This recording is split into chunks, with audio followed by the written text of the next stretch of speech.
94 ఏళ్ల వయసులో డైరెక్షన్ చేయడం సాధ్యమా? అది సాధ్యమే అని తెలుగు దర్శకుడు నిరూపిస్తున్నాడు. 90+లో రోలింగ్ స్టార్ట్ కెమెరా యాక్షన్ అంటున్న ఆ దిగ్గజ దర్శకుడు ఎవరో చూద్దామా? ఎస్ఎస్ రాజమౌళి తన ఇన్స్టా స్టోరీస్ లో SSR 61 అని పెట్టి పెద్ద పజిలే విసిరాడు. ఎవరికి నచ్చిన కథను వాళ్ళు అల్లుకున్నారు. చివరికి SSR అంటే సంగీతం శ్రీనివాసరావు.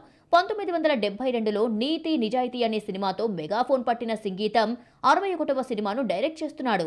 ఈ విషయాన్ని తెలుపుతూ నిర్మాతలు వీడియోని రిలీజ్ చేశారు. 2013లో వెల్కమ్ ఒబామా తీసిన సంగీతం 16 ఏళ్ల విరామం తర్వాత 94వ ఏట మెగాఫోన్ పట్టడం విశేషం. ఆయన ఏది తీసినా సంచలనమే. ఒక్క డైలాగ్ లేకుండా పుష్పక విమానం తీశాడు. విచిత్ర సోదరులలో కమల్ను 3 అడుగుల మనిషిగా మార్చేశాడు. ఆదిత్య 369తో ఫస్ట్ టైం మిషన్ను ఇండియన్ సిల్వర్ స్క్రీన్ కు పరిచయం చేశాడు. బాలయ్యతోనే జానపద చిత్రం భైరవ ద్వీపం తీశాడు. వెండితెరతో సంగీతంకు ఉన్న అనుబంధం చాలా గొప్పది. టాప్ క్లాసిక్ మూవీ మాయాబజార్కు వర్క్ చేసిన వాళ్లలో సజీవ సాక్షిగా ఉన్నది ఒక్క సంగీతమే. కల్కి కథకు సలహాలు సూచనలు ఇస్తూ మెంటర్గా వ్యవహరించారు. ఆదిత్య 369 సీక్వెల్ ను డైరెక్ట్ చేయడానికి సంగీతం రెడీగా ఉన్నా ఎందుకోగాని బాలకృష్ణ మాత్రం ఇంట్రెస్ట్ చూపించలేదు. సీక్వెల్ కథను బాలయ్య రాసుకొని తన డైరెక్షన్ లో తీయాలి అనుకున్నా కుదరలేదు.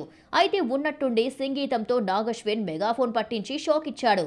స్వప్న సినిమా బ్యానర్ లో రూపొందుతున్న ఈ చిత్రంతో సంగీతం ఎలాంటి కొత్త పాయింట్ తో వస్తాడో చూడాలి మరి.